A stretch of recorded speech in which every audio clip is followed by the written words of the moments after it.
1922. Une ferme tranquille en Bavière. Un par un, la famille fut attirée dans la grange, et massacrée avec une pioche. Aucun cri, aucun témoin, juste du sang dans la paille. Mais la véritable horreur? Le tueur ne partit pas. Pendant des jours, il vécut là-haut nourrissant les animaux, cuisant du pain, dormant près des cadavres. Aucun mobile, aucune arrestation, aucune fuite. À ce jour, les meurtres de Hinterkaifeck restent l'un des mystères non résolus les plus sombres de l'histoire. Et le silence hante toujours les bois. La ferme de Hinterkaifeck se tenait seule, loin des sentiers du village et plus profondément dans la forêt que la plupart n'osaient s'aventurer. Les arbres se penchaient, chuchotant dans le vent. Le brouillard s'accrochait souvent au champ comme un fantôme refusant de partir. Pour les étrangers, ce n'était qu'une ferme. Mais pour les voisins, Hinterkaifeck avait une réputation à un endroit à éviter une fois la nuit tombée. À l'intérieur vivaient les Grubé, Andreas, le patriarche bourru, connu pour son tempérament féroce. Casilia, sa femme discrète, usée par les années. Victoria, leur fille veuve, éternellement marquée par des rumeurs de scandales incestueux. Ses deux enfants, la petite Casilia, curieuse, et Joseph, à peine âgé de 2 ans. Il venait d'engager une nouvelle domestique, Maria Bogargartner. C'était son tout premier jour. Elle n'en verrait pas un second.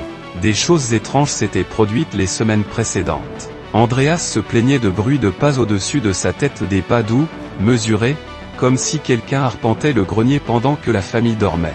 Mais chaque fois qu'il vérifiait, le grenier était vide. Personne ne le croyait. Même pas la police, lorsqu'il leur en parla. Un jour, il trouva un journal sur la table de cuisine. Un journal auquel aucun membre de la famille n'était abonné. Un autre jour, les clés de la maison disparurent.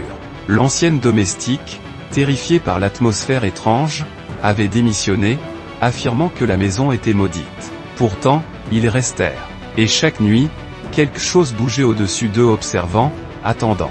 L'air du soir était lourd de tension, comme si le monde entier à l'extérieur s'était tu, attendant que quelque chose d'inévitable se produise. Le vent faisait grincer les fenêtres, son hurlement portant une note de quelque chose de sinistre, quelque chose d'étranger à l'isolement paisible de la ferme de Hinterkaifeck. À l'intérieur de la maison, la famille vaquait à ses routines habituelles, sans se douter de la présence invisible qui s'était déjà introduite chez eux. La maison craquait comme si elle aussi, retenait son souffle, chaque plancher gémit sous le poids d'un visiteur invisible. Il y avait une tranquillité inquiétante dans la nuit, celle qui vous enveloppe comme une couverture froide et suffocante. Une ombre dans le coin de la pièce a brièvement scintillé, puis elle disparut ne laissant que le silence grandissant dans son sillage. Personne ne se doutait que le tueur était déjà parmi eux, se fondant dans le tissu même de leur maison, se déplaçant dans les ombres comme s'il y appartenait. Chaque seconde qui passait semblait plus lourde que la précédente, comme si la maison elle-même savait ce qui allait arriver, mais ne pouvait rien faire pour l'arrêter. Le 31 mars 1922, un vendredi soir glacial. Cela a probablement commencé par un bruit, un coup, un cri, un piège. Un par un, les membres de la famille quittèrent la chaleur de la cuisine pour sortir attirés vers la grange. Andreas y alla le premier, puis sa femme, puis Victoria, puis la petite Casilia. Aucun ne revint. Chacun fut frappé au crâne avec une pioche ou un outil agricole affûté destiné à briser la terre, pas les os. La petite Casilia ne mourut pas immédiatement. Elle avait des touffes de ses propres cheveux dans les mains. Un dernier acte de terreur. Un cri silencieux d'enfant. Dans la maison, Maria la domestique défaisait sa valise lorsque le tueur vint pour elle. Elle fut frappée par derrière. Puis le meurtrier entra dans la chambre des enfants. Le petit Joseph dormait paisiblement, inconscient. Un dernier coup, silencieux, mit fin à son rêve pour toujours. Mais l'horreur ne s'arrêta pas là. Le tueur ne s'enfuit pas dans la nuit. Il resta. Il vécut dans la maison. Pendant 3 jours entiers, quelqu'un nourrit les animaux, traita les vaches, prépara des repas dans la cuisine familiale. La cheminée fumait. Du pain frais fut cuit. Le chien fut nourri, attaché, libéré, puis attaché à nouveau. Des empreintes dans la neige menaient à la maison, mais aucune n'en sortait.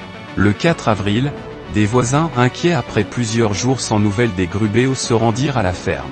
La grange empestait la mort. Ils trouvèrent un tas de foin dissimulant 4 corps mutilés: Andreas, Casilia, Victoria, et la petite Casilia. À l'intérieur, ils découvrirent le corps sans vie de Maria sur son lit, et Joseph ensanglanté dans son berceau. La ferme n'avait pas été touchée. Aucun signe de vol. Aucune effraction, juste le silence. La police fouilla chaque recoin de la maison.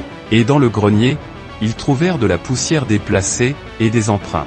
Mais le meurtrier s'était déjà volatilisé. Les soupçons se propagèrent comme un incendie. Lorenz Schlittenbauer, un voisin qui avait autrefois aimé Victoria et fut le premier à découvrir les corps, fut interrogé. Son comportement était étrange. Il en savait trop. Entrait dans des pièces fermées trop facilement. Mais rien ne colla. Certains pensaient à un vagabond, ou un rival jaloux. D'autres murmuraient que c'était un membre de la famille. Plus étrange encore, aucune valeur n'avait été volée. Aucun signe de haine dans les meurtres, juste une violence froide, méthodique. Qui pouvait vivre parmi 6 cadavres pendant des jours, sans aucun remords?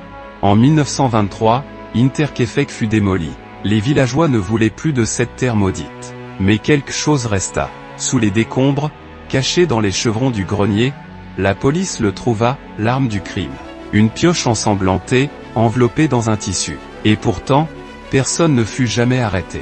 Aucune confession ne fut faite. À ce jour, les meurtres restent non élucidés. Aujourd'hui, tout ce qui marque l'endroit où se tenait la ferme est une petite croix de pierre dans un champ vide. Les oiseaux n'y restent jamais longtemps. Le vent siffle toujours entre les arbres. Certains disent que le tueur était quelqu'un que la famille connaissait. Certains disent que c'était de la folie. D'autres entendent encore des pas dans le grenier lorsque la lune éclaire Kaifeck. La vérité est enfouie sous le foin, sous le temps, sous le silence. Et parfois, le silence parle plus fort que tout.